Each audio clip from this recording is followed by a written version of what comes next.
পুরে ছোট্ট একটি বাচ্চাকে বস্তার ভিতরে করে দেখেন হাত আর পা বান্ধে এই ছোট্ট বাচ্চাকে মেরে ফেললো। কি দোষ করেছিল? দোষ তো করেছিল হয়তো এর বাপ মা। তোর রাগ থাকলে তাদের সাথে কর, তুই এদের সাথে কি জন্য এই রাগটা করলি রে ভাই? এই ছোট ছোট একটা বাচ্চা তুই এইভাবে মারতে পারলে? তোর শরীরে কি একটা মায়াও নাই? আসলে তোকে কি বুঝাবো ভাই, যার বাচ্চা হারা যায় সে বোঝে এর কি বেদনা। তোর মনের মধ্যে এক ফোঁটা মায়া ছিল না রে, তুই একটা জানোয়ারের মতো কাজ করেছিস। জানি না কারা এই কাজগুলো করছিস রে ভাই। অন্য অন্যদেরও বলছি যে যা হওয়া যায় হওয়া যাক, আপনারা এই কাজগুলো করবেন না।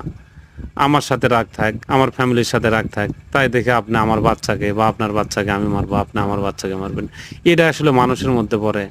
আরে ভাই, একটা কুকুরও তো আর একটা কুকুরের বাচ্চাকে মারে না, আর মানুষ হয় মানুষের বাচ্চাকে কিভাবে আপনারা মারেন আমার বুঝে আসে না।